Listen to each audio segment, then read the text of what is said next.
everybody, it's Sam, and we are back with another episode of Pessimistic at Best, the podcast. And I have Manu on the pod. It's me. I'm Manu, and I'm holding the mic. Have you here? Yeah, right? It feels natural. It You look does. amazing. I do this all the time, for sure. I don't. They don't know that, though.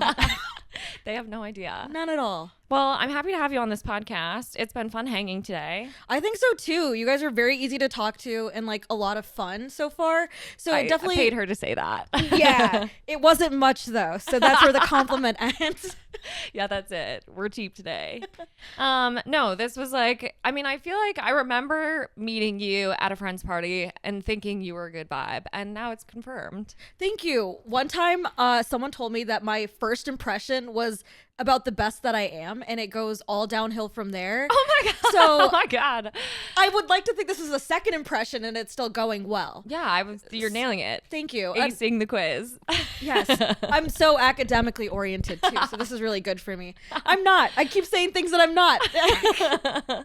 Well, I thought it was really interesting when you told me that you speaking of academics, didn't write a lot of papers, because I hate a quiz. I hate a test. I hate an exam, but I can write a paper. I can understand that for sure, because I think with the paper, it's like similar vibes where it's like you can say something, and as long as you justify it within like the next few sentences or the rest of the paper, you're fine. You're good. What you just said made sense. Yeah. With a quiz though, it's like you answer A and it's like, that was actually the crazy option. Yeah. And it's like, now you can't justify anything to the teacher. The teacher thinks you're an idiot. True. Yeah. Well, because my thing always was like, with math, for example, almost especially math, I never understood why, like, I am just trying to prove that I can get to an answer that somebody else has already decided. Yeah.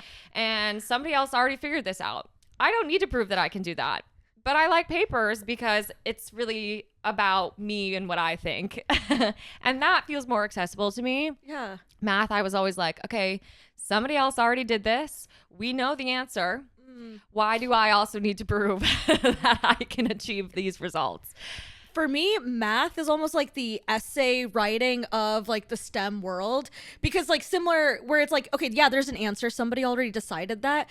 But if you show enough work and thought behind that work, you can kind of justify whatever bullshit number you pull out. Like, Sure. It could be so. A lot of the tests that I took that were related to math, like a single question would have 20 points assigned to it, which like you would think is crazy. You're only looking for the one answer, but it's like 19 of those points are bullshit. Like as long as you're making up the right things in the right sequence, they'll give it to you. Okay, that's fair. Yeah.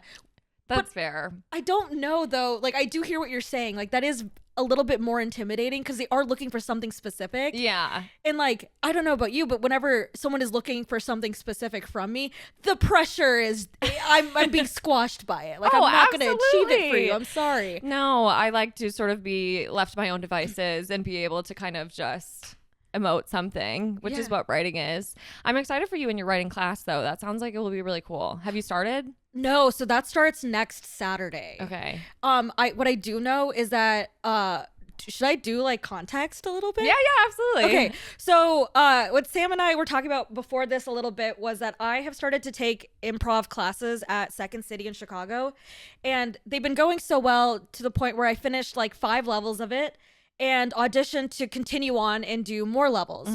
The thing about those more levels though is that the first 5 levels being improv is that I get to make stuff up, and whatever I get to make up, it's in a team setting and we all kind of help each other get to the right answer eventually. Like writing a paper, like doing math.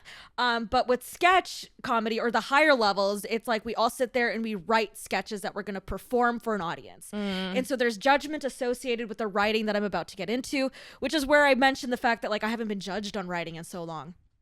I am excited to get started on that process because I think that like I tweet, I'll like write funny captions from my Instagrams. Like I'll give those like a lot of thought. Yeah. My Instagram stories, like I'll like what I'll do is, this is kind of crazy maybe, is I'll Save space.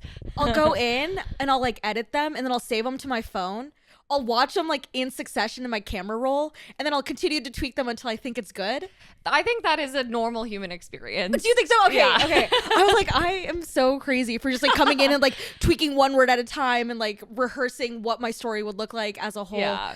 But to be able to get to do that in like a way that is comedically funny for an audience will be cool. Yeah. Because I have no idea what about what I do and say makes another person laugh. Sure. And to get it on paper Yeah. and get feedback on it, it's like, oh, okay, so it's like training. It's like, I'll be like, okay, this is what a joke is. I've had no idea what a joke is my whole life, but now I get it. Yeah. No, that's so true. I think it also, I mean, it sounds equally fun and challenging to have to do that with a team. Yeah. Because like creative people, you're creative. You work at Creative Spaces. Everyone's going to have an opinion. For sure. And everyone's going to come A in strong with one. An incredibly strong Yeah. one. So far, navigating strong opinions have been like in the workplace against like 40-year-old white dudes who, for me, Famously bad opinions most of the time. you know what? Yeah. I don't care. It's software engineering, and it's like technically this is your guys' thing, but like, hey, whatever, dude. Yeah. So I like let those strong opinions kind of go and flow as they may, because ultimately that has not, I don't have any pride in what I'm doing over there. That's just for a paycheck. Yeah. See if I care. That's so real. But like now that I pride myself on being funny, and if you're going to be like, okay, let's write something funny together, and I pitch something and you're like, oh no, Right. what's that going to do That's to a me? dagger to the heart. Yeah, I don't know. So, yeah, writing as a team with other creative people, it'll be like, yeah, just new waters entirely. How do you delicately like navigate and do all that stuff? Yeah. I Well, don't and know. even just getting on the same page in terms of like general theme or vibe. Yeah, Yeah. that's gonna be really, really tough. Another like blessing with improv is that like you can say whatever, and the other person has to yes and it. Yeah, Like, so true. That is so fucking true. it's so true, right? So it's like I could take it in the craziest direction imaginable in a scene, and like they're Rolling gonna with the punches. rolling with the punches. But then like if we're writing something together, they're just gonna hit the delete button and be like, that was bonkers of you. Why did you say that? Like, Yeah. we're not gonna be able to work with that at all, actually. Yeah, that's fair. Well, do you know, is it going to be a similar group to the improv group that you have been working with these last couple years? No, it's not gonna be, which is also Okay, like brand new. so scary.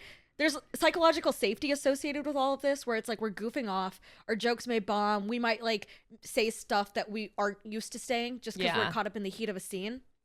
So it's like the people that I've done the past few sections with, we have like a very strong cohesive chemistry. Right. But now for these next few levels, after the audition, they cast you kind of. Oh, I see. So they had a Tuesday, Saturday, Sunday section. You mark your availability down, and then they put you wherever they want to put you with Okay. whoever they want to put you with. A couple of people are coming with me, like that are familiar.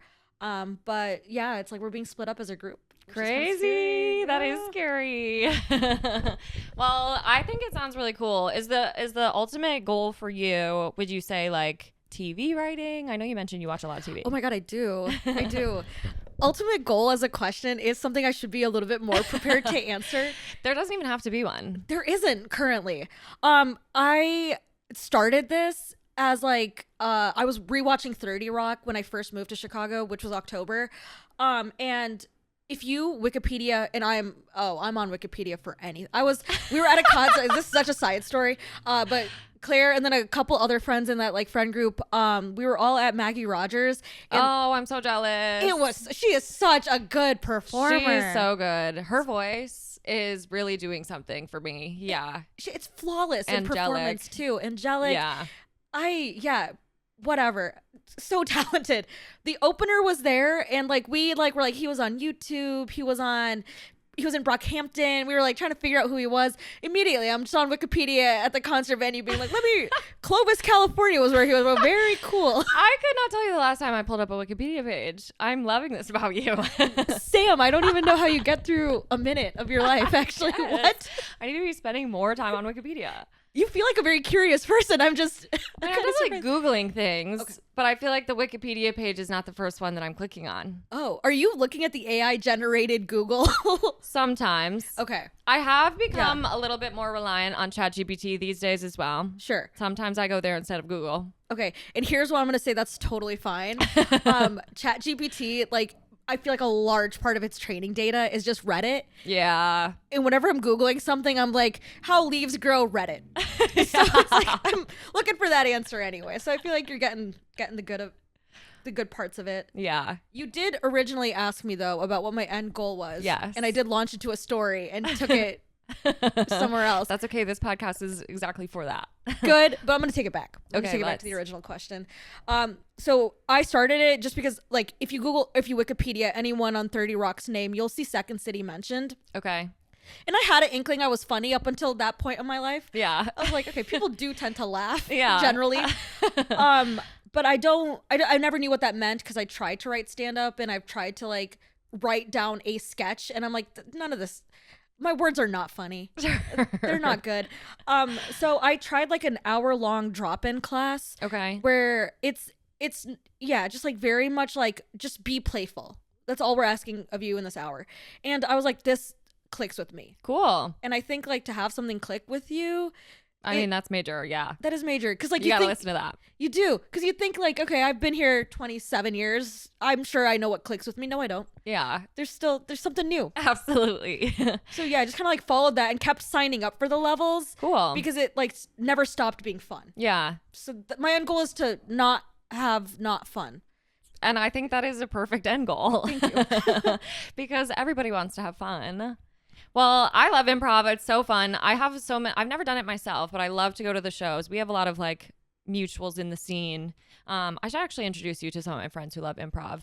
But I feel like for me, relying on the audience would be scary. Like, what if they're flops? Yeah, I have, and I noticed this maybe not during the drop-in, but during Improv 1, I noticed that I was blacking out. Okay, totally. I have, at the beginning, I would go up there, I would do a scene, I would sit down, and whatever just happened was beyond my business. Yeah. It was between the class and God at that point. Absolutely. I was just a vessel. I really didn't know what was going on. People would be like, that thing you did was so good. I'd be like, yeah. Whatever I'll she never did know. up there was good. Literally. It's changed though, as time has passed, and as it could be just like a comfort thing, like it was my brain protecting me from myself and just like kind of leaning into it. But as time has gone past, I have started to like hear the laughs and like remember scenes back as like beat for beat what happened. And I think what has stopped me from like being so focused on the laugh or like focusing on like whether or not that was a flop was the simple fact that I'm just having fun doing this. Yeah. Which sounds like a cliche, but I didn't know what that meant until it started to happen to me, where it was like, oh, can I swear on this podcast? Absolutely. Okay. I actually have to individually go in and mark every single episode as explicit. Which always I feel a little bit of shame about it, but then I'm like, whatever. I have a potty mouth, so. Okay, good. Mm-hmm. Because like, yeah, when I'm up there and it's like something doesn't work, I'm like, well, fuck them, whatever. I thought that was funny. You know? Yeah. It also like works amongst friends too, where it's like ultimately I know that I've gotten funnier amongst my friends. Like, yeah. I think that they're laughing harder, faster, better. I love that. Yeah. I love that. Oh, and for a person like me, it's like, oh, okay, if the laughs are coming easier, I'm gonna take it every time. No, absolutely. We're feeding off of that energy for sure. For sure.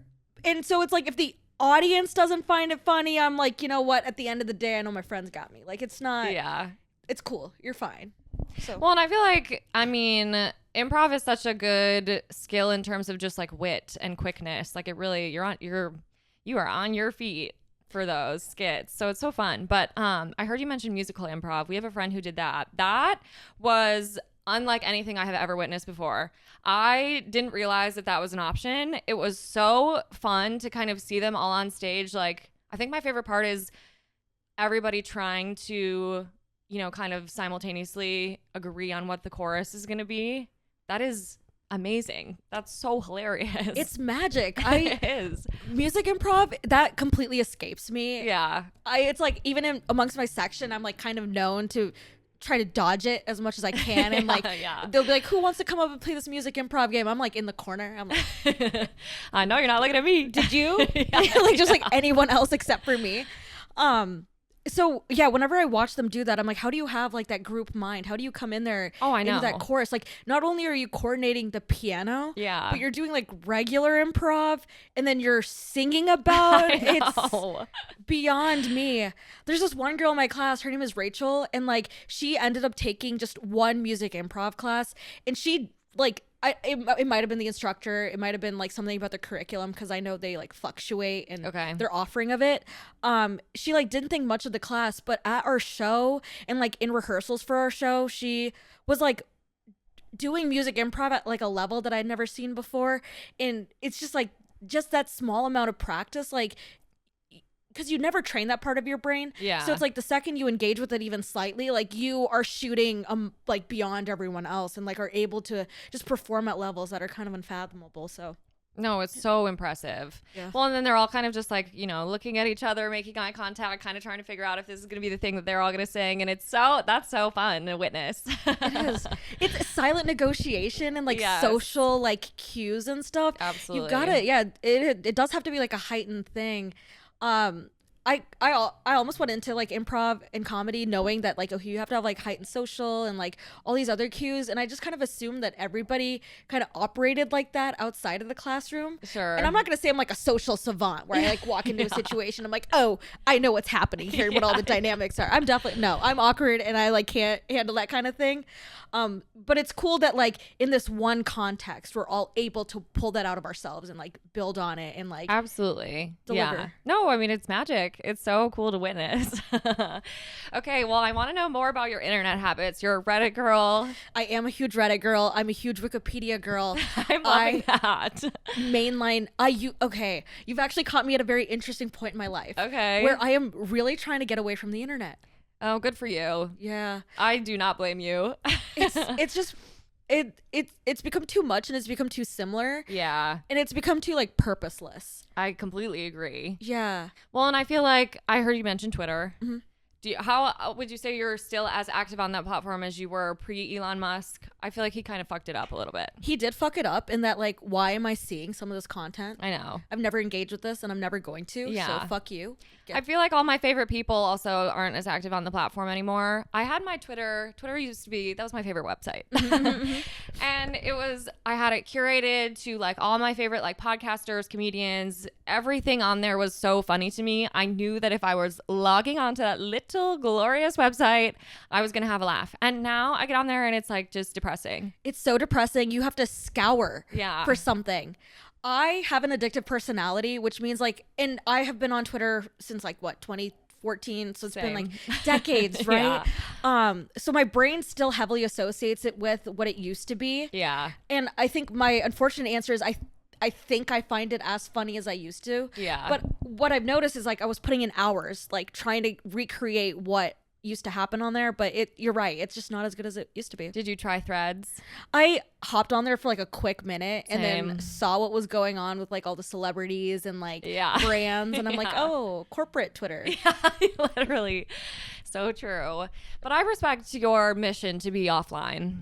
I think my original love of the internet was like discovery. Yeah. And like finding something cool. Wikipedia. And Wikipedia and like indie websites where like, you know how people used to have like personal blogs? Yeah. And so just like Googling for a topic and then like finding some random person who posted about it one time on their little personal like WordPress or blog or whatever. Yeah. That used to be like what it was. And then we Yeah. aggregated everything, right? Like now we had like Facebook and Twitter and Mm-hmm. Instagram, and they all had their own purposes. And then all the platforms just became TikTok, I know. and that's what killed it for me. That's so real. TikTok was one of those ones where, you know, me being millennial coded, I feel like I was a late adopter. And When did at you get into it? first, I feel like I mainly like, I was like, that's probably a good platform to promote a podcast. So for selfish reasons, I was like, I should probably self-promote on here. But now I'm completely absorbed. And I will say that algorithm knows exactly what it's doing. It is serving me exactly what I want to see. So I know, again, I'm going to get on there and have a good time. But I'm like, it's just like now every single platform is repeating that exact same with like a shittier algorithm. Oh yeah, But that 'cause same formula. TikTok's was so good. I Yeah. say was because I deleted it in 2021, Oh my God, good for you. and I have never re-downloaded it since. I'm so impressed. But like This is embarrassing. My screen time back in those days, like specifically because of TikTok, was like 14 hours. I know. And it wasn't like I was unemployed or anything. I had a full-time job. It's just, I don't know what I was doing. Yeah. So I had to get rid of it. And the thing about addictions is that they always like translate into something else. Sure. So then it like fed into Twitter, but then Twitter got Elon'd. Yeah. And I was like, all right, this sucks. Yeah. And then you would think that Instagram with its reels would suck me in. But another way to get over an addiction is to like vilify it. Yeah. Like, I was like, I hate short form content. I have never seen anything that was worth my time short form content wise, which is such a lie. I'm such a sucker for a recipe video. You put a chicken Oh my God, in there. yeah. I'm like, what are we going to do with that thing? No, like, let's see. Yeah. Oh, you made some rice to go with it? How novel. Absolutely. Yeah. I feel like for me, well, okay. So far, your internet habits are reminding me a lot of James's. They're almost like middle school boy. Oh, God. And I don't go on Reddit much. Do you YouTube? Are you a YouTube girl? Oh, I am a YouTube girl. And I think this is where a little bit of like a guilty pleasure comes out. I'm not. Oh, I have like my geopolitics YouTubers and like my I'll watch like business case studies, like why Lululemon is sucking right now. I'll be like, yeah. Well, I don't actually. We're learning a little something. Yeah, but then I am all about the lifestyle girlies. Okay, I love that. Okay, Yeah. uncharacteristic characteristic. Oh, is that like something unexpected you learn about a person? Okay, yeah, because you're right, middle school boy up until right now. Yeah. That's a girl trait, maybe. Okay, I love that. Oh, and who are your go-tos? Oh, fuck. It is all over the place right now, though. I think just because their Reddit gets recommended to me often, and it's all like snark and mean. I've been watching them just to see like what do these people hate about them, and I totally see it. Like the people in that subreddit they're mean, but they're kind of justified. Totally. It's like this one girl Danielle and this one girl Brooke. Oh, I've been seeing the tea about them online. Yeah. Yeah, and it's Do you all have a podcast? they do. Yeah. They do. Right? Like you guys don't like meet up. They do, and like the stuff that gets like recommended to me from their subreddit is always stuff like these girls do nothing all day, and I am very intrigued by people who do nothing all day. No, it's fascinating. Because I don't know what I do all day, but it's got to be something. Yeah.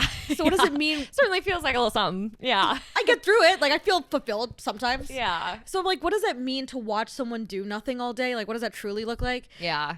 And it feels like they do something, but it doesn't also feels like they do absolutely nothing. They don't really have like thoughts and opinions, but yeah. which is fine. It's tough out here. Like, I think it's hard to form thoughts and opinions if you aren't doing very many things. oh, so true. Yeah. And then also like to have your whole life on the internet, like I'm assuming that it's like a protective thing. Like you don't True. actually want to put stuff out there just in case it comes back to you. Yeah. Is maybe what I'm thinking for them. But they're just perfect. Like I work from home and it just feels like I need someone around. Yeah. And to that's so true. That is kind of what that kind of content is. yeah, so it's like I pop over, oh, they're making a coffee. You know? Yeah. I pop over, oh, they're going to workout class. Okay. And we're coming. Yeah. I'm watching. Okay. Yeah. And then I'll be like, oh, you know what? This is actually super boring. So it's like I'm watching these things. I'm getting absolutely nothing out of them, but it's just like company. Yeah. And it's like if they were interesting, that would almost be detrimental because it's like now Yeah. I'm pulled away and watching you. But now it's like we're hanging. It's like a FaceTime where it's like I really don't have to contribute. No, that's so good.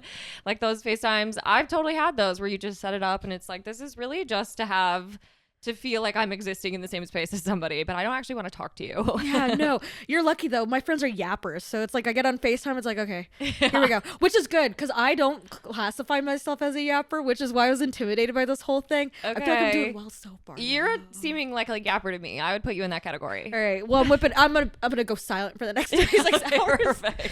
But yeah, no, like my friends get on there and I think what it is like so many of my friends are just like not in the city that I'm at. So yeah, it is like treasured time of like, let's just get it all out right Yeah. now. Tell me everything. And then see those kind of FaceTimes I actually have to like build up for. Like that's gonna be a session is what that is. And I gotta active listen and I gotta Yep. remember, okay, this person, that person, we know these people from there and like yeah. putting in some work for sure. I'm trying to get into YouTube. Mm-hmm. I was never really a YouTube person. James loves YouTube and Reddit. But I feel like for me, I have recently discovered like the Architectural Digest tours. Yeah. Seeing inside rich people's homes. How fun is that? Have you seen Aaron Paul's? No. Yeah, no, he has a sleeper house. It's like in Montana or Wyoming or some shit. Beautiful big windows. I love when it's in an unexpected place. Yeah. So good. Oh my God, what is his name? Country singer with the Oh, I don't know country singers. Completely drawing a blank. A gorgeous house. If only we knew. I know. What did he have going on? Like, what do you remember? I want to say his house is somewhere in California. Classic, of course, aren't they all? But it's definitely been like passed down from other celebrities. Like I can't remember exactly like, it was like a Grateful Dead person or someone had previously lived in the house and like etched their name into like the banister on the stairs. And the house was like definitely, it wasn't crazy big. It had like some country elements to it, like farmhouse kind of vibe. But I don't know. It was just so unique and interesting. And it still had tons of personality. Yeah. You know, I feel like some of them, Winnie Harlow's house, no personality. No way. She just had like giant photos of herself everywhere. Oh, and it's like, we get it. You're a model. Yeah. I mean, if I looked like that, I would probably do the same. Yeah. Let me look at myself one more time. Yeah. Let me get another gander. But it was like all black and gold, you know, very classic. Yeah. Kendall Jenner's house is also pretty gorgeous. I know she probably hired someone to like infuse that personality and get that in there, but I don't know. I'd like to think that she had like, obviously she put together a mood board or like something or the other. She had to have at least some influence, you have to assume. Yeah. And it looks good. Kim's place is, you know, Stone. weird. Yeah. Yeah. Wouldn't like that. I feel like she does everything for the bit. You think so? Like it's all just like one big joke on us? Yes. I feel like everything is just like a publicity stunt. Like having a completely stone house is so a PR move. Right, like she's just trying to market something to us like, hey, look, I'm normal. Look at my house. It's very normal. Yeah. But it's like, actually, you've achieved the opposite. Yeah, your house is insane. And then she like came out with like a line of like stone tissue box holders. Right, yeah, because I needed that. Right. Yeah, and people are on the street clamoring for that kind of thing. I so know. thank God she did that. Seriously, she's really doing something for us. Or maybe it's like the unattainability of it, like that's probably what she's aiming for. Like, hey, I'm actually so far above you that this is the level of detail I'm operating on. Yeah. Stone tissue box holders. Tissue box holders. So true. And that's her right, I suppose. I suppose too. Are you like detail oriented in a strange way like that? Like, yes. Okay. I mean, in terms of like decorating a house, I find that to be so fun. I love being of the age where I can like infuse my personal style into my home. Yes. I think that's so fun. I understand why some people find it intimidating. I think if you don't totally know what your vibe is, it can be hard to furnish an entire house. But I wouldn't say that I would go so far as to curate a tissue box holder. Right. Yeah. The details, maybe you see them in other areas of the house. For sure. One detail I really liked was these, what are those, binoculars? Yes. I love those. We thrifted those. I actually used them for one of my podcast photo shoots for like promotion this year. But yeah, I love a knickknack. Yeah. Mm-hmm. I'm a huge knickknack person too. I'm just bad at getting them. Yeah. Which you would think like a knickknack person would love to acquire them, but I understand though, it's not the most practical thing to spend your money on. I talk myself out of it every time, and it's like, no, this would bring me great joy, but I just don't do it. That's why I like to thrift them. Somehow that feels free. Yeah. It's also like adopting. It's like, this is mine now. Yeah. And it feels like I can release you into the wild later. Yeah. I definitely felt that though in my early 20s, where it's like every furniture decision that I was making, I was like, well, this is it. I know. This is going to define me for the rest of my life. Why did I think that? This is IKEA. And we're buying something from Wayfair. Yeah, absolutely. I think that is something upon moving here. I was like, also this house just is older than anywhere I've lived before, where I was like, it would feel wrong to furnish this with IKEA and Wayfair exclusively. Yeah. And so then I've been doing lots of Facebook Marketplace. I'm addicted to Facebook Marketplace. That's my thing too. Yeah. I'm on there every day. Me too. I love to check it. I don't even know what I'm looking for. I'm now. like not even close to looking for an apartment. We just signed another 2-year lease, but I love looking at apartment listings on there. Oh, I did not know. Oh, okay. So they clearly have a little bit of an algorithm going. Absolutely. I had no idea that they're. Oh, that would explain why I looked up desk, and the only thing I'm seeing is desks. I can't transport any of you. I just ordered one online, but okay. So apartment listings. Oh, it's so good. God. Apparently I have something for interior design in homes. I love to just look at homes. I think you do too, because it's gorgeous in here. Thank you. So when I moved here, it was a similar thing too, where it was like up in Minneapolis, because I've always been like, I'm gonna get out of Minneapolis, and this is the year I'm gonna do it, and it was never that year. Yeah. So finally, when it did become the year that I got out of there, and moved into my place, I wanted to make sure that what I was buying and putting in there wasn't like. It wasn't out of fear of like, oh my God, this is going to define me for the rest of my life. Yeah. But it was also not something that I wanted to do out of convenience either, where it was like, yeah, just let me get the most inoffensive bed frame of all time and like totally call it a day there. And so it's been fun to like figure out what I do and don't like and take that process kind of slowly and do that. And I think maybe that's the intimidating piece for a lot of people, because it was for me. Yeah. Where it's like, I'm sitting here with a very empty apartment for months on end. Yeah. Just because it's like I have a specific idea, look, and want that I want to achieve. And well, because if you rush into it, that is when you end up like with like the cheap shit that isn't gonna last you very long and that you probably don't actually like that much. Right. Like you feel very regretful of it. Yeah. Which I think you would think would be the opposite with Facebook Marketplace, because you're like, oh, this thing is gonna only be here for a couple hours, so it's like a split decision almost. So but it's like I've been hunting for something that looked like that exact thing. Yeah. So I think that's what makes that a more informed decision than like hopping online and getting something. Yeah. No, it's amazing the things that you'll find on there. Yeah. I know we're just like acquaintances really, but I follow her on Instagram, and she'll post like the craziest things she'll find on Facebook Marketplace. Yeah. At this point, I assume she's also probably taking some submissions, but it is so entertaining. The shit people sell on there, it is just crazy. Have you seen people try to sell mirrors on Facebook? Oh my God, yes. And like taking the photos. That's so good. It's so good. There was one that I found where he put a blanket on him and he put glasses like inexplicably. I don't know why he did it. He put glasses over the blanket and then he took a picture. Honestly, I'll buy it. No, I loved funny. it. It's really funny. Completely unnecessary. Just feel like you could have captured the mirror in any other way, but really obsessed with that's the solution he came up with. I follow Zillow Gone Wild on Instagram, which is an Instagram account that essentially just shows you like really, really crazy homes. And every once in a while, it'll just be like a crazy Zillow listing of like a pretty normal house. But then like there will be like a guy sitting in all of the photos, or like a cat doing something crazy. Those are my favorite. Like I'm like the crazy homes are interesting, but I love when there's just like a little bit going on in your Zillow listing. What an odd place to decide to be humorous. No, seriously. I think I've seen the cat stuff, but like a guy sitting just like in each of the pictures, that's crazy to me. That's funny. So good. Or like there will sometimes be ones where they'll do like a ghost or something, like try to make it like, oh, this house is haunted.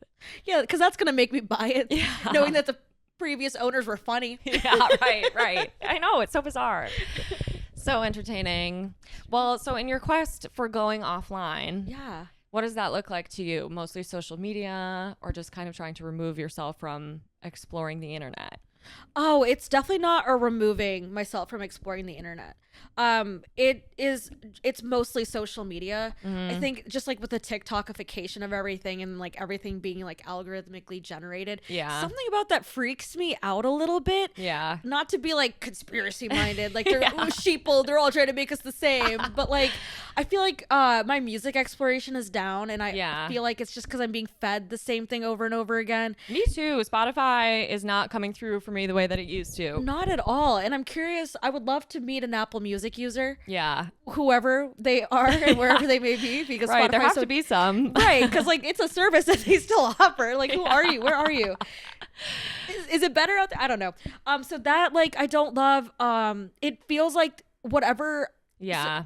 A big, huge thing in my need to what am I trying to say? I'm trying to say the reason I've never really re-downloaded TikTok was because I did notice this at the time that I was an active user of TikTok, that Twitter was surfacing all of the videos that I was seeing on TikTok that I really did like. Okay. Like the things that I was like, if I were to get rid of TikTok, this is the stuff that I would miss. I Yeah. was noticing Twitter was surfacing that anyway. Oh, interesting. And so I was like, okay, it's like the same algorithm here. Mm. And then like Instagram and Twitter, like sometimes my Instagram explore page Yeah. will be entirely full of tweets. Yeah, So same. It's like I'm creating the same experience no matter where I'm going. Yeah, that's so fair. So it's like there's clearly like I'm a consistent person with my interests and my values, and I wonder about how do I explore that stuff without like something backing it and just showing me the same stuff over and over again. Yeah. Yeah, I really don't understand. I mean, I understand in practice that like TikTok was so successful. I see why you might want to copy that, but no one's asking for another TikTok. Like, I just don't understand like the goals of Mark Zuckerberg, Elon Musk. Like, what are you guys doing? Like, we came to your platforms because they were different. Yeah. And then now you're making them the same. I can't get in their heads. They've I got crazy know. man brain with billions of dollars backing it. Don't you hate when that happens? I do. Instagram Reels, the only reason I understand that is because TikTok is banned in India, and there's like a bazillion people in India. Sure. So they got to capture that market, and so they were able to do that pretty successfully with Instagram Reels.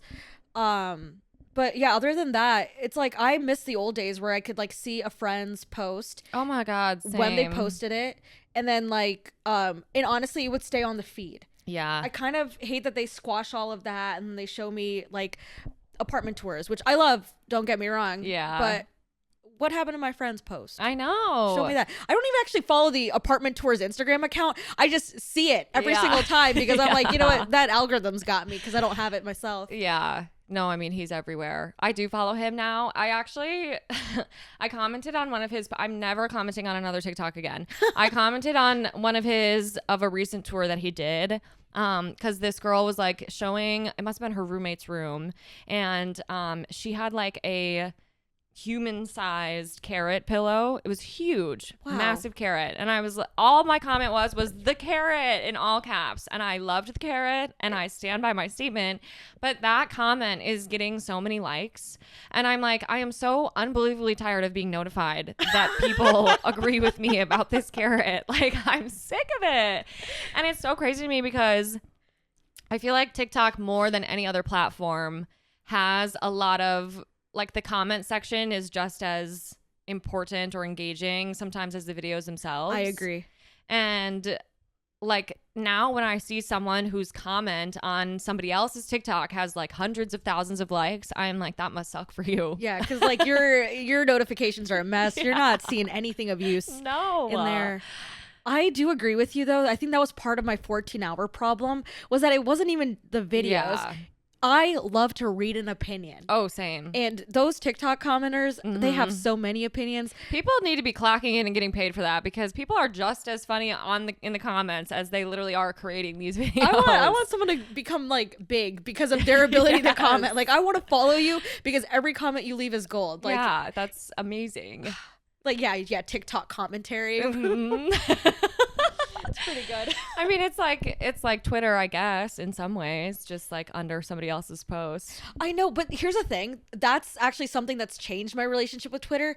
I think back in the old days, I would just read the tweet, like it, call it a day. Yeah. But because of how I was using TikTok, that's completely bled over into how I use Twitter. Okay, where it's that's like, interesting. I read the tweet, I like it, and now I'm in the comments section. Yeah. And I think that's where Elon had really messed things up for me. Okay. It's by prioritizing those like paid accounts, the Yes. verified ones. And it's like, you guys are all brain dead, crypto, like whatever, and like little Elon fanboy. Like, I don't care about what you have to say. Give me No. random profile picture account with like Yeah. a series of really bad words Shit next to posting. yeah, Yeah. like saying the most outrageous thing anyone could in that moment. No, so good. I I'm would so love to glad do that you that. decided to put that onto ether. Yeah, because it's cheap. It costs you nothing. Yeah, so fucking true. It's just like carrot. It's like carrot, and then Yeah. now it's like Yeah. your whole thing is now carrot commenter. That's her. No, like she's obsessed. And Can't at get enough. least it's like, it was a really good carrot. It really was. I'm like, I want one. I need to know where she got it. So it was a bed pillow, right? Yeah, she kind of had it laying like Seductively. the way that a human would lay on a bed. I would love that. Yeah. Okay. Very warm, very inviting. Yeah. So I'm wondering, like, does the carrot stay on the bed when you sleep? Oh, I'm thinking it's like, because Yeah. hey, you said carrot and you said it was human sized. I'm like, yeah, that's Full body pillow. That's for me. Yeah. I'm hugging that thing. Like a pregnancy pillow, but it's a giant carrot. Carrot, yeah. Yeah. So good. So good. Do you sleep hugging something? I feel like I'm typically a side sleeper, Uh-huh. but I guess sometimes I'm kind of holding a pillow. Yeah. I'll start off that way, and then by the end of it, that pillow is off the bed. Yeah. So it's like we beefed at some point. I'm like, Yeah. no good. No That good. definitely happens to me too. I feel like I'm a light sleeper. Sharing a bed is a challenge. I Yeah. have found that to be hard. And James sleep talks quite a bit.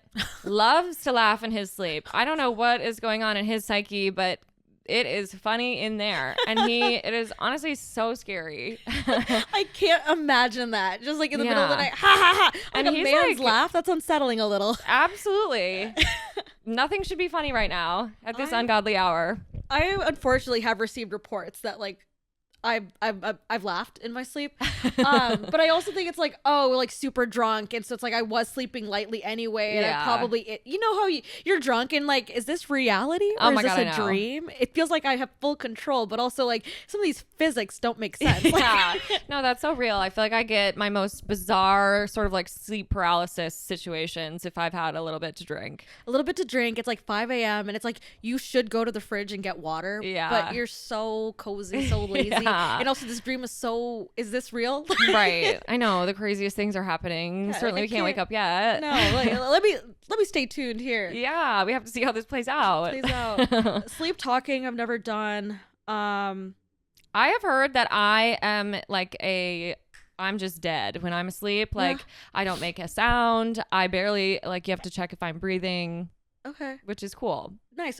Do you often wake up in the same position you went to bed in? I don't think so. Yeah. In that sense, I move. Okay, Yeah, I okay. definitely move. I feel like my dad is like one of those where like he literally will just like fall asleep quite literally like a dead Oh, person, no. just like hands on his chest, and he will wake up just like that the next morning. That is so A crazy. full to 8 me. hours later. Yeah. I'm not like that either. I've traveled the world by Yeah. the time I wake up. Yeah. I'm not even wearing the same outfit. Totally. No kidding. I am wearing the same outfit, but it feels like something's happened to me. I come out changed on the other end. What is your are you kind of what's your bed vibe? Are you top sheet, comforter? I have switched up what I've done. Okay. Yeah.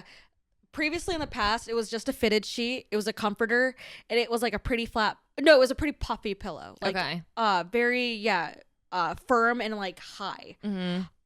I don't know what's changed. I think it's because like I started to sweat so much Same. when I've gone to bed that I became like very obsessed about the fabric. Okay, yeah. And then I recently invested in all cooling everything. really, Yeah. what fabric did you go with? Like Percal, Percal? yeah. That's the one. You sprung for that a little bit. Oh my god, yeah.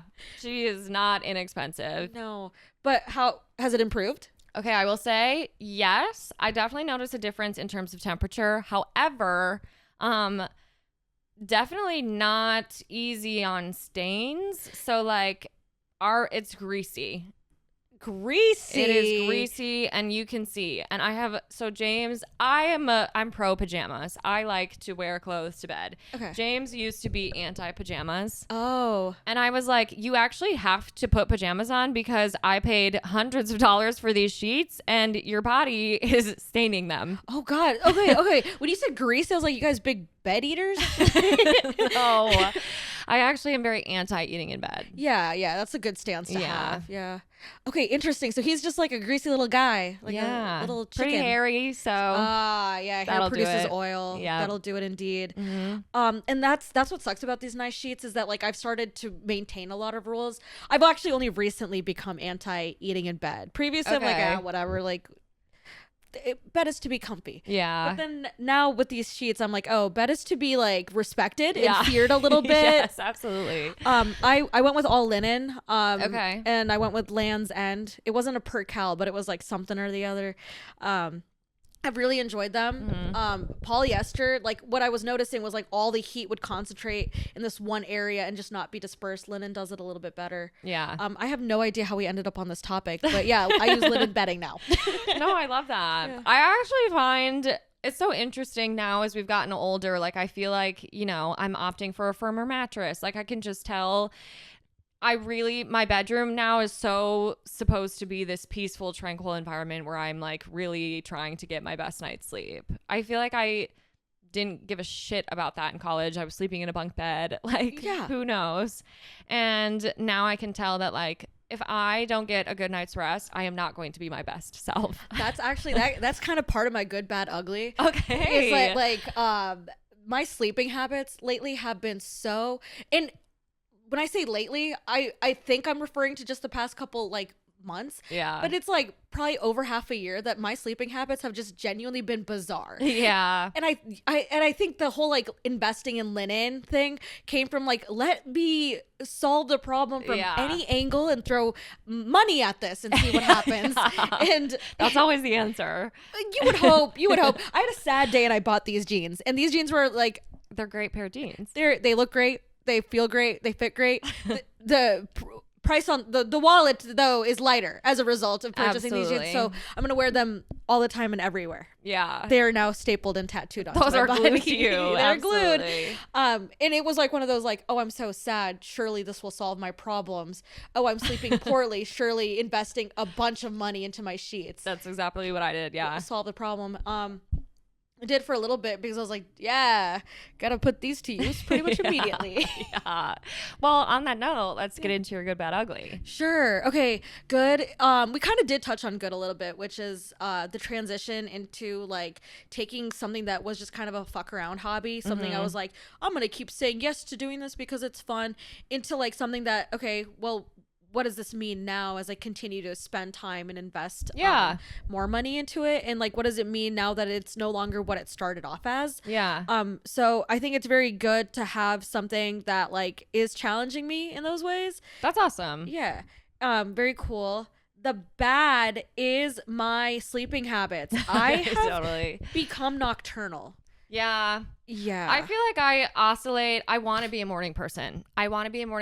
So bad. They have it peaceful. I know. They look like they get a lot done in the day. They glamorize it, and I am buying into the message that they are sending, like, fully. But James is a night owl, and I feel like I'm somewhere right in between. Like, what time do you usually go to sleep? Midnight. Yeah. I feel like I'm like 11 or midnight. Oh, okay. And James is like 1 or 2. Oh, okay. And so if I know that he's just going to come to bed in a couple of hours, I feel like I'm probably not actually going to fall fully into my deepest sleep because I'm like, I know I'm going to be disturbed here in a sec. Yeah. And so then I'm like, maybe I'll just stay up. That's when I pull out my phone. That's when TikToks just keep coming. And I'm like, okay, this is so unhealthy and I should be probably trying to sleep at like 10 p.m. But I can't bring myself to do it. Neither can I. There's something so uninteresting to me about that. It's not like I'm solving something or bettering myself or like, I just need to exist at that time. Yeah. Like it just is what it is. But due to like my incredibly fluctuating habits, like this summer, I actually did get into going to bed at around 10 and then waking up at around like 6 or 7. That's so good. So good. And I think the only way I was able to pull it off is because I was watching TV. Yeah, okay. From 6 to 7 from 7 to like 8 or 9 in the morning before work. See, that feels so like what a special treat. It is. It feels like nobody else is doing this except for me right now, which is what I think that's what I used to like about being a night owl is that like I would get like a special few hours to myself to just like. Sure, but now everybody's doing it. Yeah, I'm still getting taxed. It's like it feels like everybody's time. Yeah. But nobody's a morning person now. I got to be contrarian and different. And wow, I'm watching TV at 6 to 7 in the morning.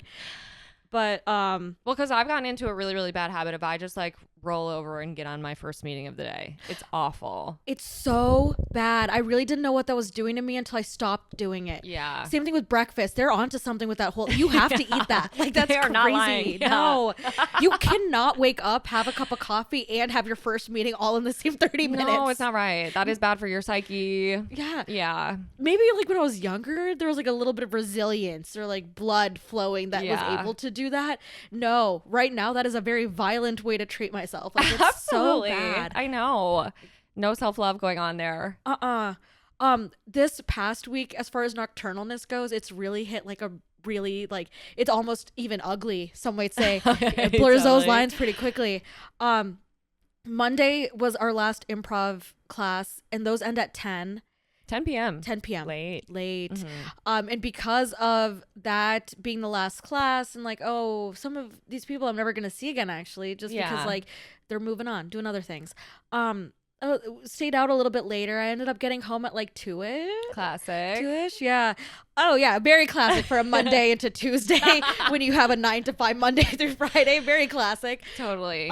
So that was kind of an issue.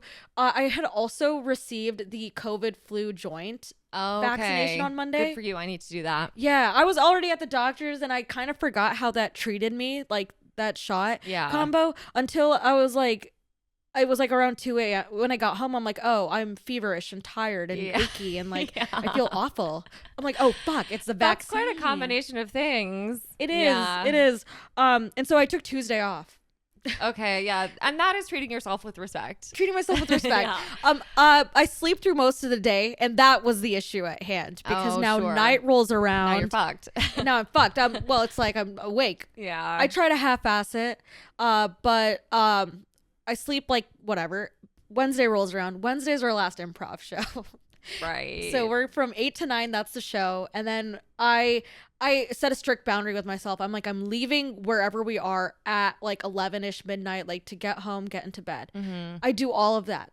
None of that is the issue. Mm-hmm. I turn the TV on when I get home. Oh, I'm watching it.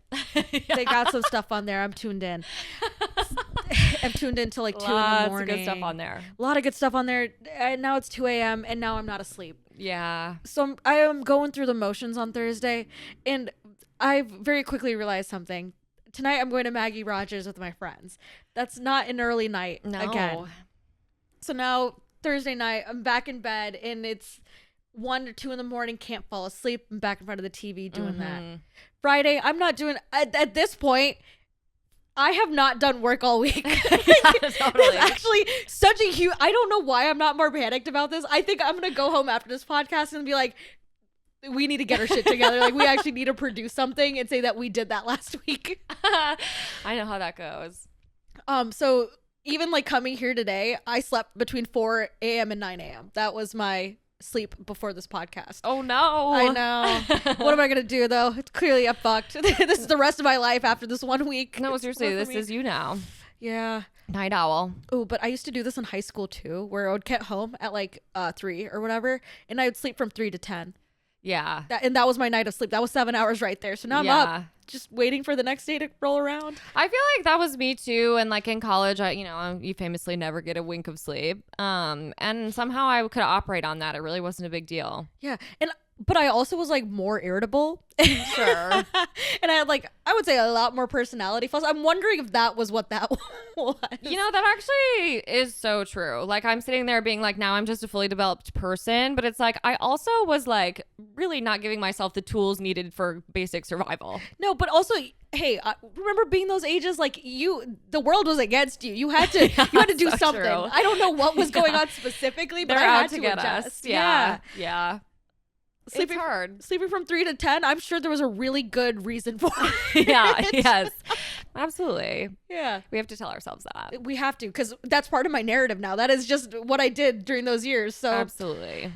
I know. I think it was actually interesting even being in Madison this last week, because we stayed for a few nights at James's parents' house, and his parents were traveling. And so we were sleeping in their bedroom, and I was like, this room is so clearly for sleeping. And I feel like as you grow older, like that really is the purpose. Like they have one of those like fancy, like it's practically 2 twin beds that are just happen to be conjoined, where you can kind of like pick how high you want it and all of the different settings and firmness and all of these things. And then they have sleep masks. I mean, they're doing it up. They do not play about their sleep. And they shouldn't, because like this past week when I've been taking those hits, it's like during the waking hours I'm supposed to be awake. I don't know what I'm doing. Like, I know. Like Friday was so bad. I like slept. I fell asleep at like 2, and I had dinner plans with someone. So I like slept from like 2 to 6. But it's like before 2 p.m. What was I doing? No, absolutely. Like I was staring I've at had a lot of those days. Yeah. Yeah.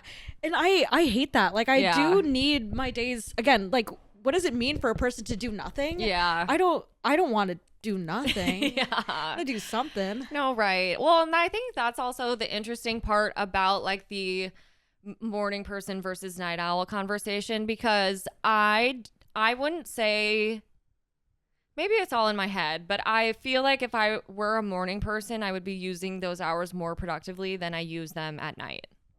Because for some reason at night, I'm like, I can't actually, it's nighttime, I should be sleeping, so I can't really use this time for anything useful because the world is asleep.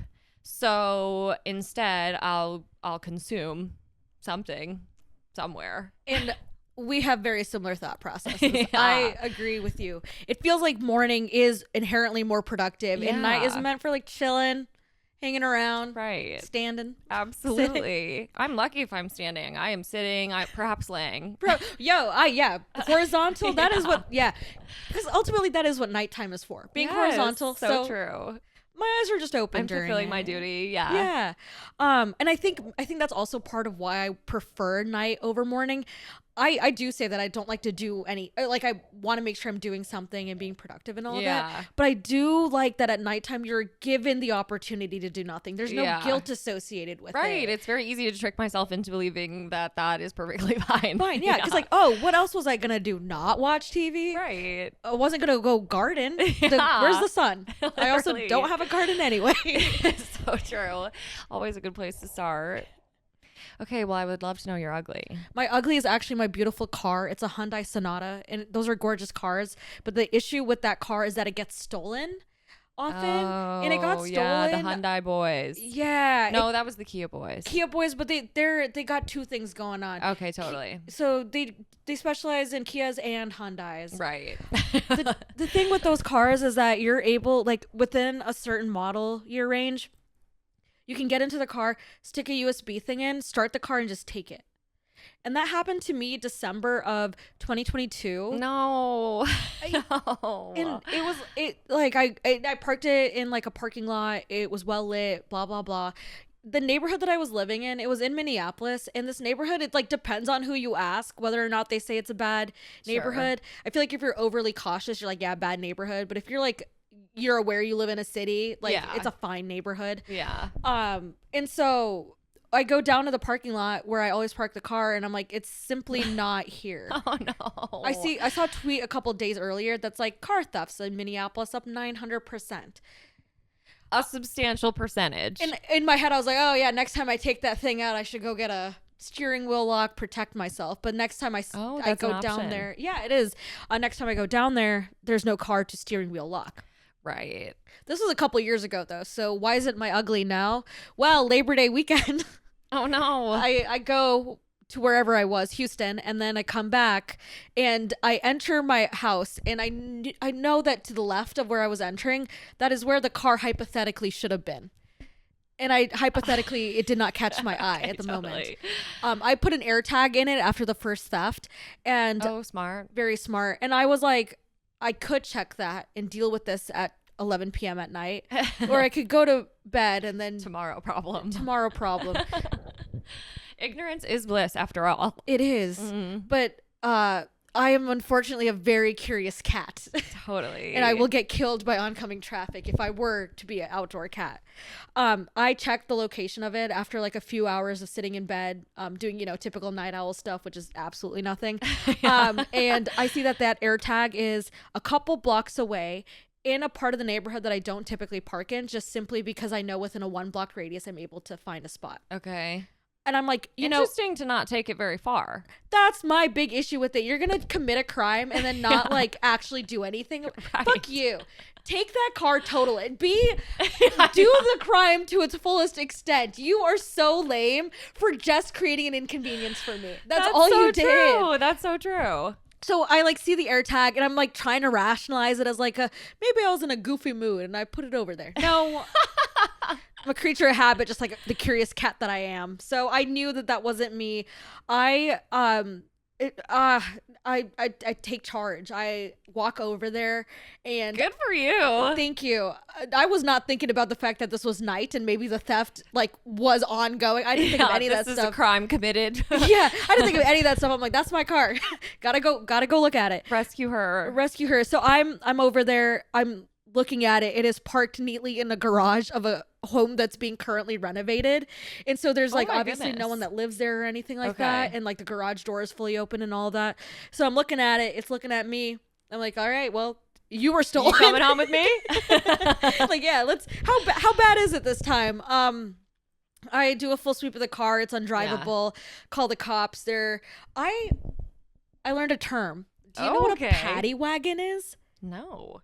It is that kind of cop car that looks like that Amazon truck. You're gonna have to put a picture in for Okay. the other viewers. But like you've seen cop cars that kind of look like that. Of course. Apparently that's called a paddy wagon. I only learned that Thursday. Paddy wagon. Paddy wagon. So one of those pulls up, two guys get out. They're like, what happened here? I'm like, car got stolen. And they're like, how do you know? I'm like, well, that's my car. No, literally. Hello. I don't live here. I don't live here. That's my car. This is in a place that I've never been to. Like, this is new to me. We're all on vacation here together. And they're like, what are we supposed to do about it? I'm like, well, typically at this point we file a report. I give it to insurance, and then we sort it out. So all I really need from Am you I is, supposed to be telling you this? yeah, like hang on, like aren't you this is your thing? You're in charge. And I'm assuming this isn't the first time, because then they were like, yeah, we see a lot of this. I'm like, you're acting like it's brand fucking new. Yeah, could have fooled me. Yeah, like, okay, all right. And so as this is happening, a lady, helpful at first, but ultimately, she comes down. She's like, yeah, you guys gonna do something about this car?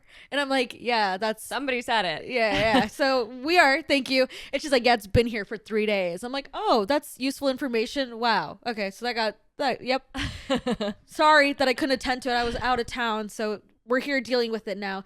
She's like, yeah, I called the alderman on it. Oh, and yeah, they're of all people. right, like, yeah, when I see something suspicious, I'm like, who's gotta know? My alderman. My alderman. Yes. You're from out of the city, so I'm like, I don't even know what that role really is in the large community, but I don't even know if I contributed to putting that person in office. Yeah. I have absolutely no idea. no clue. hopefully, Matt Martin, if you're out there, shout out to you. I'm sure you're a great guy. I just don't know what you do for me personally. You do a lot for this woman, I'm assuming, because she was like, yeah, let them Got you on know. speed dial. Speed dial. She's like, yeah, they're supposed to come tow it on Monday. I'm like, great. Sounds good. Thank you for all this information. And she's like, yeah, this neighborhood, it's just like, it started off fine, but I'm starting to see more and more of these.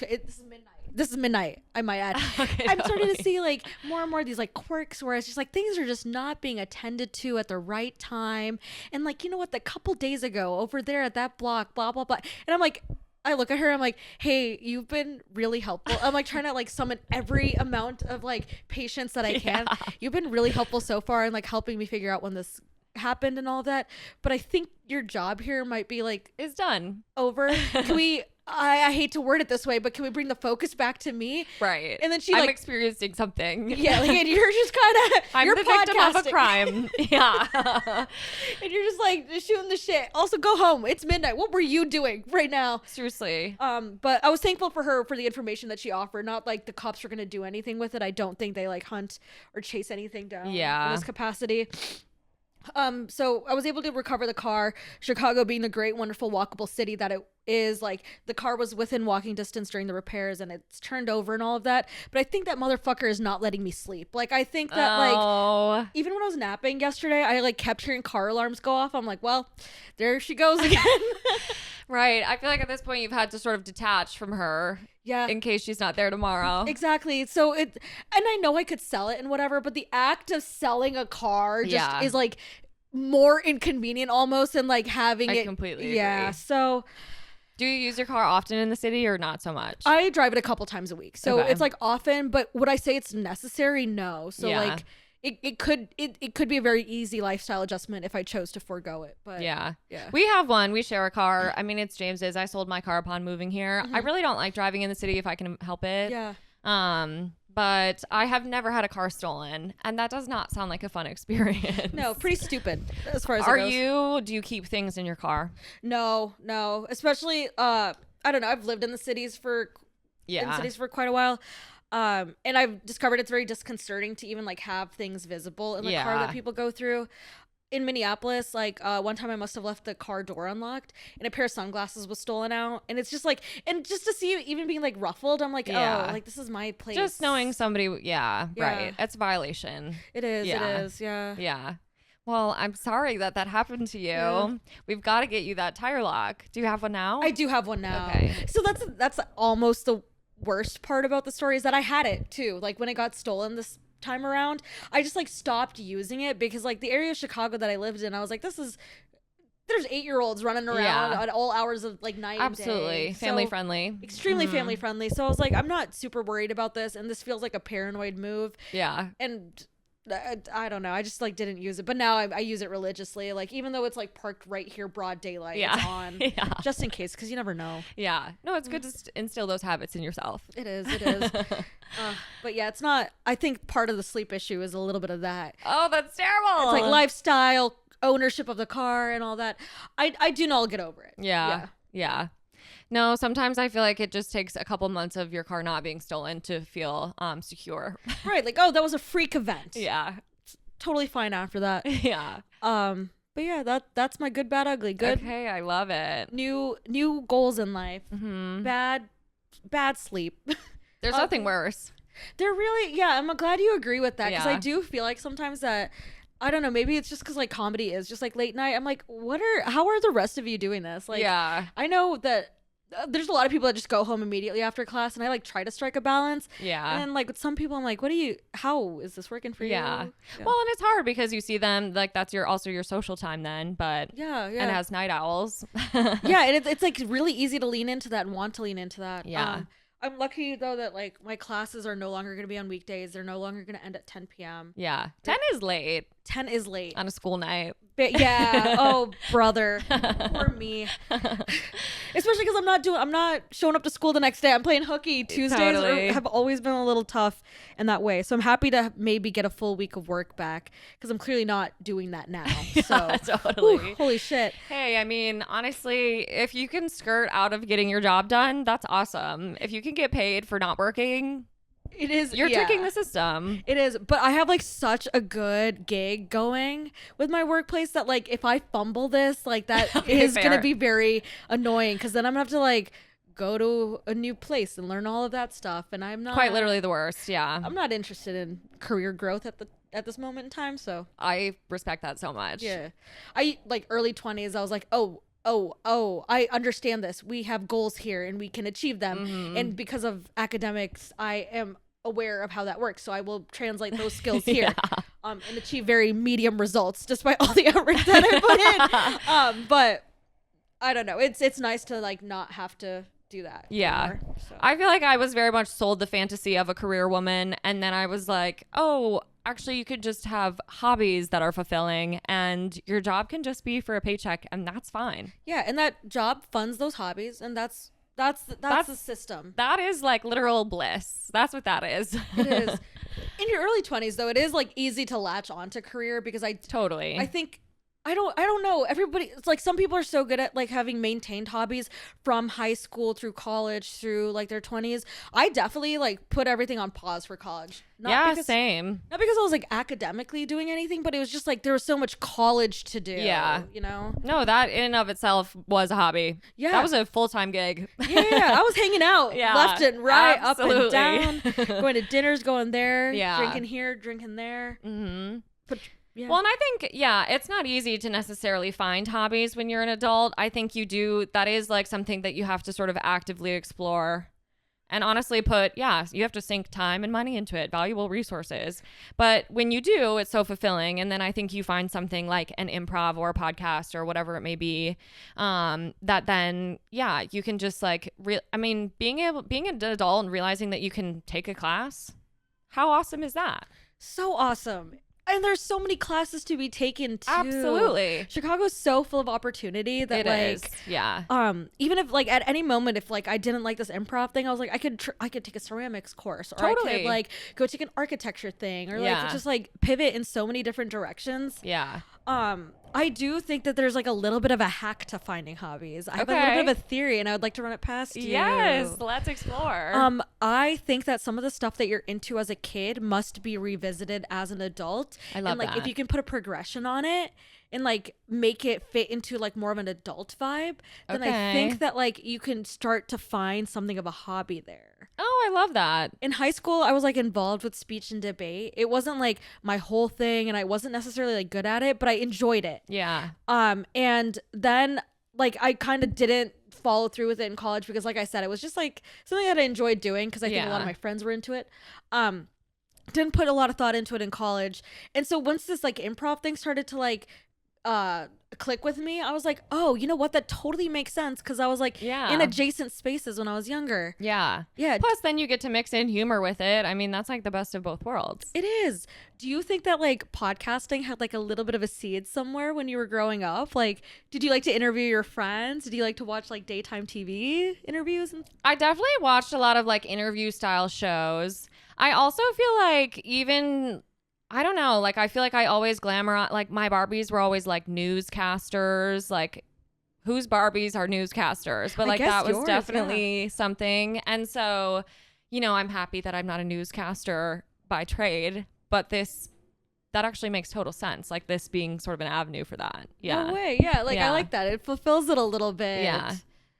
Because, yeah, I love that. And I think, you know, I think what I also need to do more of, aside from, you know, this is a creative output. And I do feel pressure to do it sometimes, you know, like it's because I care about it. But I need a hobby that I don't give a shit about too. Something with my hands. I need to create something that nobody ever sees, you know? Yeah. Oh my God. I used to like paint and that used to be like my thing. Yeah. But I miss that. Like, me too. Because it was just like something shitty. It would occupy like thousands of hours and like. Well, even like little things like your candy that you made. Oh my God. You know? Yeah. Where it's like, this is just for me. Yeah. Yeah. God. Cooking could be a good one, but I guess James has that kind of cornered right now. He really does. And I gotta say, I love when he cooks me a meal. I have never been like confident in the kitchen. I have to follow a recipe. I don't have like an intuition for cooking per se. So I've always found it like intimidating. And I cooked a lot in college with one of my friends. Like her and I would always go to the grocery store together and pretty much make majority of our meals together. And that was really fun. I like when it can be like a shared activity. But I don't know. I love food, but I don't feel called to cooking. Have you ever baked? I hate baking because I feel like that's maybe too prescriptive. I know, it's so exact. It's such a science. Yeah. I love the outcome of baking. Yeah. But I don't know if I love the process. The process of it. Yeah. I do feel you though, because I don't actually have anything that I just like put my hands to use for to output something. I'll like when I travel every once in a while, I'll buy like a Lego kit of like fun, like the Hoover Dam or like, I think I would love those. Yeah. Oh my God, Legos in general. Have you like gotten into those? Because that's like kind of a big thing right now. They are huge, but however, I was going to start in purchasing and investing. Expensive. They're so expensive. Yeah, hobbies, man. I know. What is up with that? I do love a puzzle. That's something. That is something. Yeah. I also like. I kind of wish I had something with my hands that was a little mindless. Like I could get into like a loop with it. I think I really want to. What I'm trying to say is, I really would love to get into like knitting or crocheting or something like that. I was knitting for a while, honestly, back in like high school, and it was so fun. It was actually funny. I still have all my like yarn and knitting needles. Haven't touched it in years. Moved it to like 3 new apartments by now, but I'm always like, I'm gonna tap back into that someday. And we like brought that stuff out. I must have been like, I think I needed, I don't know. We must have left it out. And I woke up the next morning to what was literally like straight out of a movie scene, like our yarn everywhere. Oh, the cats. Yeah. I felt like my house was booby trapped. Oh, those sneaky little guys. I know. Whoa. I did like roll most of it back up, but I do think most of it is unusable now. And I think that might put you off from doing it ever again. I know.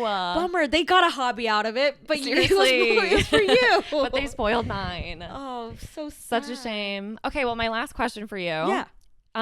Is your hater mode activated today? Oh, yeah, I think it is. If you get me on TikTok for any amount of time, like I will spend the rest of the day being like, you know what? Yeah, they're poisoning the minds. They're doing whatever. So yeah, I hate TikTok. I hate that I don't have a hobby that I can't like just mindlessly put my hands to. Ooh. Yeah, is that what you're going for? Yeah, absolutely. Is your hater mode activated? Do I ask you back? You absolutely can. I would say mine is today. I kind of just woke up. It's one of those days. I'm ready to complain about some stuff. Okay. So, and I like woke up this morning also on a horrible night's rest. Ooh. Which really will just set you right off. It will, especially when it's a beautiful fall Saturday like this. I hate that I kind of am hatery right now. I know. Yeah, I woke up, I was like feeling kind of spiteful. And then I was like, I'm going to make this like candy thing. Maybe that'll relax me a little bit. But yeah, I don't know. Oh, can I actually say something? Absolutely. Okay, so I save like every time someone sends me an address, I like kind of put it in Google Maps. I like label it just because you never know, and it's just kind of fun to see where everyone lives. Absolutely, I agree. Opinion. I like collect people like that, I guess. That's why I love Find My Friends. Yeah. Oh, I actually kind of hate that one, but I totally. It's like the same thing. It is like basically the same thing. It's just I don't have your live location when I label it, right? Sure. I noticed that one of my friends lives around here, and he is like.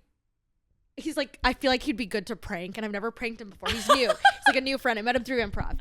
I noticed that he lives around here, and I was like, you know what? I need to take advantage of the fact that I'm only a 10 minutes walk from him right now.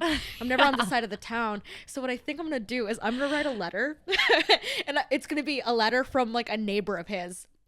And it's going to be like, and something that it needs to be said about this man is that he wears 2 pairs of glasses. I'm pretty sure my grandma does something similar. Where I think he is old enough that he has 2 sets. Yeah. I think they're identical in prescription and all that. He just has 2 of them. Yep. I kind of want to write a letter from like a neighbor being like, the occupancy of your unit is 1 person, but I have noticed 2 different people come out of this, and I feel like you are harboring identical twins, and I know you think you're getting away with something, but you're really not. And I just want to slip that letter into his mailbox. I'm obsessed. And then I'm like also the type of person where it's like if I do a prank, I really don't need to see the outcome, but I kind of like want. That is so insane. I know it is because it's like what do I get out of it? And the answer is nothing. Oh my gosh. Just like that's the whole point of a prank. I just like to mildly inconvenience someone because like now he's gonna be like, what fucking neighbor? Like why? Also, what a weird thing to be like very passionate about is the fact that 2 people may live in a single occupancy apartment, and then also does that exist as a concept? I don't care. I want to do it so bad. I can't wait to do it. I'm loving this. I can't believe that sort of prank just came to you like that. Oh, it took a few minutes while driving. I love that. I don't prank, but perhaps I'm feeling inspired to get into it. Yeah. Hey, could be a hobby. Could be something quick to do with your hands. We're all about creation hobbies this year. So like, oh my God, I'm loving that. Well, I can't wait. I need to know the outcome personally. I hope that the prank happens. He says absolutely nothing to you because why would he assume that it's you? And then he listens to this podcast. Oh my God, that would be so crazy if he were to do. I don't think he would be the type to listen to this whole thing at all. So that'd be so funny if he did. Oh my God, that's so good. Well, I need to meet this person. I'm going to confront him about it. If I ever meet him, I'm going to be like, I heard about this. I heard you have 2 pairs of specs. Can I actually like borrow a piece of paper and a pen? Because I didn't come prepared for this prank. Okay. That I would love to be able to participate in some small way. Okay. Well, thank you for joining me on this pod. This was so fun. Thank you for having me. I was very intimidated, but this went. I'm sorry the sun is like attacking you. A little bit. That's why I kind of did rotate a little bit, but no big deal. I love the sun. Happy to have her for as long as we can. So true. Mm-hmm. Yeah, and we have to send her that energy. Stay. Seriously. But also not 80 degrees in October. Find something else. Right. We have to strike a balance. Well, this was amazing. I would love to have you on again sometime. And I would love to be back. You're going to be a series rag. Oh my. Whoa. Hang on. Well promoted. But yeah, this was so fun to hang out. And thank you guys for listening. We will be back with another episode next week. Bye.